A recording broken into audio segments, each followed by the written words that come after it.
안녕하세요. 네, 오랜만입니다. 파이널 강의 가볍게 OT 잠깐 하고 5분 정도 하고 시작해 볼게요.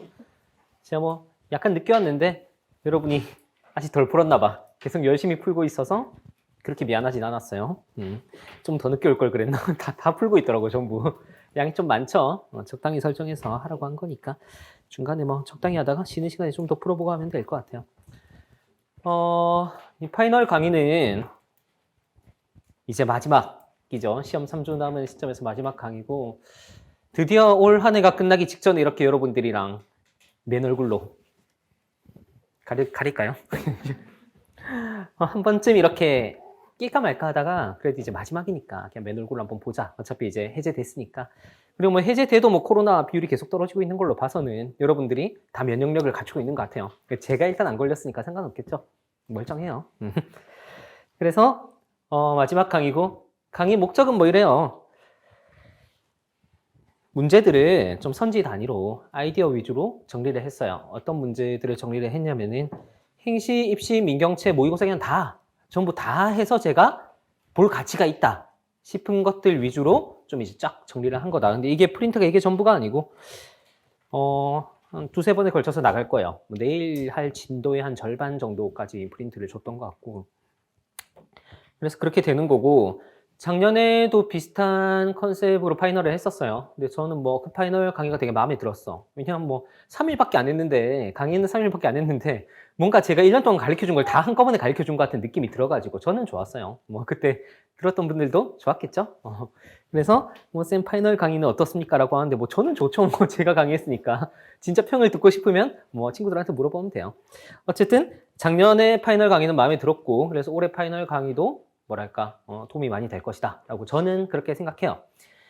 그래서 이 문제들을 모은 목적은 그거예요. 여러분들이 이제 마지막이니까 이제 최종 정리를 하기 전에 제일 중요한 거 테스트. 여러분이 이때까지 공부를 충분히 하셨을 거 아니에요. 하신 것대로 여러분이 잘 돼 있는지 좀 테스트가 가능한 좀 기능적인 그런 걸 가지고 있는 선지 위주로 정리를 했고 그래서 쭉 방금 전에도 풀어보셨겠지만 풀어보시면서 한번 테스트를 해보시면 돼요. 정답 보지 말고 일단 쭉 푸시면서 풀 때마다 내가 그 아이디어로 잘 했는지 강의 들으면서 한번 피드백을 해보는 거죠. 그렇게 피드백을 해보고 마지막으로 총 정리하는 거예요. 그래서 제가 이제 1년 동안 사실 뭐 기본 강의 때 제일 중요한 기본적인 요소는 가르쳐줬지만 그걸 넘어서는 부분을 뭐 기본 강의, 심화 강의 때는 제일 기본을 한 거고 행시 기출만 가지고 그걸 넘어서는 부분을 집중 강의 때도 알려드렸고 약간 한 발짝 더 나아간 부분을 모의고사 때도 알려드렸고 그랬어요. 그래서 이제 뭐 수강생 중에서는 뭐 기본 심화만 들은 학생도 있을 수 있고 뭐 기본만 들은 학생도 있을 수 있고 그러니까 마지막에 끝까지 제가 알려줬던 거를 뭐 최대한 많이 가져가라 이런 취지가 있어요. 그래서 기초, 뭐 제일 처음인 기초죠. 기초부터 모의고사까지 모든 수업 내용을 요약했다 이렇게 생각하시면 될 것 같아요. 3일 동안 열심히 들어보시면 될 것 같습니다. 수업을 처음 듣는 학생들은 있나? 있어요? 완전 이게 처음인 사람들. 부끄럽나? 거의 없는 것 같은데. 혹시 몇 명 있어도 혹은 인강이 있어도 괜찮을 것 같아요. 저는 뭐 여러분들이 다 똑똑하시니까 제가 설명하는 것만 들어도 앞에 뭘 이런 걸 가르쳤나 보다 하는 게 대충 추론이 될 것 같아. 그렇게 믿고 뭐 좀 빠르게 진도를 나가보도록 하겠습니다. 이 시점에 와서 여러분들한테 막 뭐 이 구체적인 원리에 대해서 엄청 설명하는 거는 낭비가 될 것 같고 그냥 딱딱 짚고 간다. 가볍게 풀이에 들어간다. 이렇게 생각하시면서 수업을 들어주시면 되겠습니다. 그래서 곧 할 텐데 수업은 원래 제가 6시 반에서 9시로 적었어요. 그 강의 계획서에. 근데 제가 그걸 작년 강의 계획서 기준으로 그냥 만든 거거든요. 비슷하게 했으니까. 근데 올해 보니까 저 빼고 다 3시간인 거야. 수업 시간이. 제가 강의 계획서를 내고 보니까 저만 2시간 반인 거예요. 작년 풍미에 전 2시간 반 했었는데 남들이 늘린 건지 제가 뭔가 착각한 건지 어쨌든 수업 시간을 2시간 반으로 드렸어요. 근데 2시간 반에 안 끝날 것 같아. 왜냐면 작년에는 2시간 반에서 3일치에서 어떻게 꾸역꾸역 했는데 올해는 모의고사를 한 번 더 했잖아요. 작년 것도 했고 올해 것도 했잖아요. 그걸 다 넣으려다 보니까 원래는 빼면서 넣으려고 했는데 뺄 게 별로 없어. 계속 들어가기만 하고 있어요. 지금 프린트를 계속 만들고 있는데 계속 들어가기만 하고 있어. 왜냐면 작년에도 넣은 이유가 있었으니까 제가 넣은 이유가 있었으니까 다시 봐도 이건 좀 봐야 될 것 같은데 하는 게 되게 많고 올해 건 또 올해 거대로 봐야 될 것 같은 게 되게 많아가지고 거의 추가되는 식으로 이제 프린트가 만들어지고 있어가지고 뺀 거는 거의 없어요. 한 3-4개 정도 뺐고 뺀 건 거의 없고 거의 추가되듯이 만들어지고 있어서 양이 늘어날 것 같습니다. 작년에는 120개 문제를 풀었는데 올해는 제가 보기엔 150에서 160개 정도로 할 것 같아요. 그래서 아마 3시간 수업을 하게 될 것 같아요. 3시간 수업을 하게 될 것 같으니까 그럼 그 정도 각오를 하고 와주셨으면 좋겠습니다. 2시간 반은 낚시였어요. 여러분들을 꼬시기 위한. 자, 인강으로 1.2배, 3배로 들으면 2시간 반이겠죠. 자, 그럼 한번 해볼까요? 여러분이 어디까지 푸셨을까? 그래도 풀고 들어야 되는데. 자, 나는 다 풀었다. 16초까지 전부 다 풀었다. 왜 이렇게 없지? 부끄러운 건가? 나는 14초까지는 풀었다. 네, 부끄러워하지 말고 아니 어디까지 해설할지 해설하고 조금 시간 드릴지 정하려고 하니까 12초까지 풀었다. 거짓말, 빨리 손.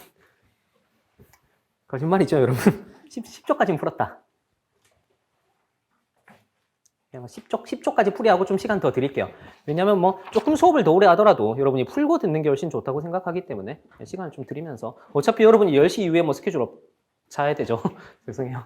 보통은 없잖아. 그러니까 뭐 첫날이니까 여러분한테 제가 좀 문제를 미리 드리고 싶은데 또 드리면은 찝찝해요. 그러니까 몇 명이라도 그거를 모르고 문제를 미리 주는지도 모르고 왔다가 막 당일에 등록하고 이런 사람들도 있잖아.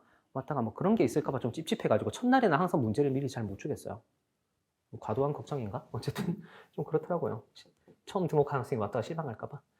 자, 그럼 일단 10초까지라도 좀 한번 해봅시다. 하고 시간을 한 10분, 15분 더 드릴게요. 더 풀어보세요. 가볼게요. 여러분이 풀면서 어떤 걸 점검해야 됐었는지 그런 걸 빨리빨리 가보겠습니다. 투자 부동산이 전체 자산에서 차지하는 비중이 매년 30% 이상이다. 그러니까 그리고 풀 때 풀고 다 보고 풀이 보고 하지 마세요. 그럼 진도로 못 나가잖아. 무슨 말인지 알겠죠? 다 푸세요. 근데 다 풀고 풀이는 강의로 그러라고 강의가 있는 거니까. 이해됐죠? 그런다고 못 푼 학생들 꽤 있을 것 같아. 풀고 풀고 이제 해설 보고 이런다고 그러지 마세요. 그냥 쭉 푸세요, 쭉. 자. 투자 부동산이 전체 자산에 차지하는 비중이 매년 30% 이상이다라고 했을 때 제가 원하는 거는 이 투자 부동산이 자산이라고 했는데 자산이 2개 이렇게 돼 있잖아요. 그러니까 이 둘 합에서 얘가 차지하는 비중이라고 돼 이걸 판단해야 되는 건데 당연히 이거 2개를 더 하고 적고 뭐 그다음에 이거 뭐 이런 식으로 생각하지 말고 그리고 혹은 2개 더 하기도 좀 애매하고 이건 막 3,600으로 막 멋대로 바꾼 다음에 뭐 더해서 14,000 뭐 이런 식으로 이건 11,000으로 바꾸고 그런 거 하지 말고 알겠죠? 그런 거 다 하지 말라고 했죠? 수를 좀 덩어리로 이렇게 쪼개서 볼 수 있는 게 이제 자연스럽게 되느냐. 첫 번째 문제부터 이제 테스트를 해본 거예요. 어렵다고 넣은 게 아니라 시각에 여러분 방향성이 중요한 거예요. 풀긴 다 풀겠지. 뭐 어떻게 더해서 적으면 30% 판단은 누구나 할 수 있으니까. 근데 제가 원한 건 이거예요. 11, 3, 14니까 3, 42 하고 1, 5, 7 바로 판단 끝나야 돼요. 무슨 말인지 알겠어요? 이해돼요? 11, 3, 14 하고 3 제가 문제 푸는 과정은 이렇다는 거예요. 이거 앞에 것만 보면서 이거를 반올림 내림 한 게 아니에요. 그냥 쪼개서 보는 거예요. 수 쪼개기. 11 더하기 3, 14, 3, 42 하면서 이게 이제 1, 5, 7로 보이는 거야. 적으란 게 아니라. 무슨 말인지 알겠죠? 이게 1, 5, 7로 보이면서 남은 것들이 잔뜩 있다고 이 600 이상 남은 것들이 잔뜩 있다고 보이면서 바로 판단이 끝나야 된다. 이해되죠? 이게 수를 바라보는 눈이 이렇게 되는지를 테스트 해보란 거예요. 알려준 건 다 알려줬었어. 이해됐죠?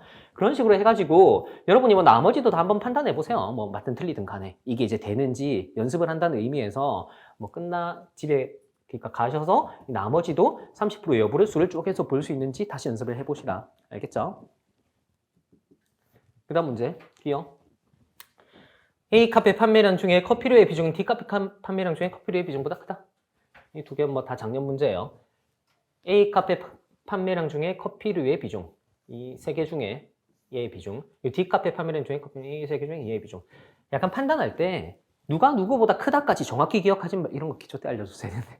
그러니까 선지를 판단하는 거를 여러분이 이걸 한 번에 읽으라고 해서 많은 걸 뭐랄까 너무 많은 정보를 한꺼번에 담는 것 때문에 어려워하시는 질문들이 좀 있었어가지고 상담 같은 거 하다 보면은 그러라는 의미가 아니라 읽긴 다 읽는데 이 크다는 나중에 어차피 여러분이 지금 판단하든 안 하든 나중에 다시 확인할 거잖아. 이 선지는 그냥 지시어예요. 뭐랑 판단해라. 판단한 결과는 몰라. 일단 판단해라. 이걸 봐라만 깨달은 다음에 일단 보세요. 보시면은 이거 중에 이거 비중, 이거보다 이거 비중을 비교하라는 거구나. 어느 쪽이 크다는 것까지는 기억할 필요 없어요. 그까지는 기억 못해요, 사람이. 해도 자기를 못 믿기 때문에 다시 보게 돼 있어요. 무슨 말인지 알겠죠? 이거 중에 이거 보란 거구나. 이거 중에 이거 보란 거구나. 이까지만 딱 판단을 해놓고 그 다음에 그러면 이거는 상호비로 할 수 있겠다. 이거 대비 이거 대비 이거 이런 생각이 바로 떠올라야 되는 거고. 그래서 일단 저 같으면 대충 보는 거예요. 이게 한 34 증가 했으니까 30%쯤 30% 조금 넘게 늘었다. 뭔 말인지 알겠죠? 그러면 이제 밑에 게 얼마나 커져? 그러니까 이게 30% 늘었으니까 이쪽도 30% 이상 늘었느냐 안 늘었느냐를 대충 보는 거죠. 대충 보는데 애매하잖아. 뭐 준 것도 있고 는 것도 있고. 그러니까 그럴 때는 약간 꼼꼼하게 해요. 이게 실전이라 치면 한 이 정도 느낌? 뭐 했는지 알겠죠? 이거 두 개를 더 하라는 얘기예요. 그러니까 여러분이 애매한 걸 가지고 머리에 쥐를 내면서 계속 보고 있지 말고 이제는 실전이니까 적어도 돼요. 이 정도는 계산한 결과잖아. 그쵸? 저 같으면은 빨리 그냥 더해서 이렇게 120이 적어놓고 그때부터 다시 보는 거야. 이거를 108, 92, 142, 122 이렇게 바라보면은 뭐 여러 가지가 있죠. 이쪽은 20이고 이쪽은 16이니까 커진 정도 이쪽은 30% 이상 차이가 나는데 이쪽은 30% 차이 안 나죠. 이쪽이 적게 커진 거다. 뭔 말인지 알겠죠? 이쪽이 더 크다. 이렇게도 바라볼 수 있고 뭐 다양하겠죠. 이건 이제 분수 비교의 문제니까. 그래서 이쪽이 더 크다라고 생각하면 이렇게 표시해놓고 그 다음에 와서 이걸 다시 확인해보는 거예요. 뭐가 더 크다까지는 기억해놓지 말고 그 다음에 와서 확인해보면은 이 방향성이랑 이게 맞는가 다시 한번 읽어보면 돼요. 답 짓기 전에. 이해됐죠? 니은 C카페의 기타 판매량이 E카페의 기타 판매량보다 많다. C카페의 기타 판매량이 E카페의 기타 판매량보다 많다. 이걸 구하려면 이거 빼기 이거 해야 되는데 그러지 말고 일단 덩어리로 대충 보면 이게 같다는 게 보일 수 있어요. 일단 따로 보는 게 그래도 중요하다. 이게 같기 때문에 얘가 줄어든 정도랑 얘가 줄어든 정도를 보면 돼. 얘 차이랑 얘 차이를 보면 돼. 그리고 얘는 14 늘었잖아요. 얘는 12 늘었잖아요. 얘가 많이 늘었으니까 얘가 작은 거야. 이런 판단이 매끄럽게 돼야 돼요. 이해됐죠? 제가 이렇게 가로로 보라고 한 게 뺄셈 비교를 가로로 하라고 말했었잖아요. 이 단계에서 여러분이 체크할 일은 알려주는 거 이미 알려줬으니까 체크할 일은 이게 14 늘었어. 이건 12 늘었어. 이게 작아. 이게 의심 없이 그냥 부드럽게 돼야 돼요. 못하는 사람은 없을 거예요. 이제 못하는 사람은 없는데 그게 빠르고 의심 없이 되느냐. 그게 핵심인 거예요. 이해됐죠? 이게 작아 하고 그 다음에 다시 또 확인해보고 그게 맞는지. 이게 여기 부등호 쳐놓고 확인해보고. 디귿. A 카페의 평균 주수료 판매량이 600잔 이상이다. 이거의 평균은 600잔 이상이다. 하면 이게 300인지 아닌지 보자. 항목이 5개니까. 300이 되는지 안 되는지 보자. 그러면 이걸 가지고 뭐 확인해도 되지만 이거 빼서 한 다음에 뭐 다시 더 해야 되니까 얘 둘로 보는 게 낫죠. 그러니까 뭐 표를 좀 입체적으로 잘 봐서 그 중에 내가 판단할 수 있는 여지 중에 편한 걸로 바로 넘어가는 그런 걸 해야 돼요. 그래서 이걸 보면은 301하면 가정하고 보면은 800, 910, 920, 930까지는 안 되겠어. 이해됐죠? 앞자리 수부터 이런 느낌. 4318, 921 이렇게 앞자리 수부터 더하는 연습 많이 시켰잖아요. 그렇게 나오시면 됩니다. 그러면 300으로 921까지밖에 안 차니까 이건 300 이상이야. 그 다음에 리을. A 카페 전체 커피류와 주스류 판매량 합은 기타 판매량 합의 4배 이상이다. 이 합, 둘이 합이 기타 판매량의 4배 이상인지 구하기 위해서 또 괄호를 빼고만 하지 말고 이제 안 까먹었는지 테스트 해보는 거예요. 어떻게 얘가 5배 이상인지. 이해됐죠? 얘가 얘 5배 이상인지 보자. 그러니까 그런 게 자연스럽게 되는지. 작년 문제니까 안 풀어본 사람도 많을 거 아니에요. 그러니까 이제 이 단계에서는 그런 겁니다.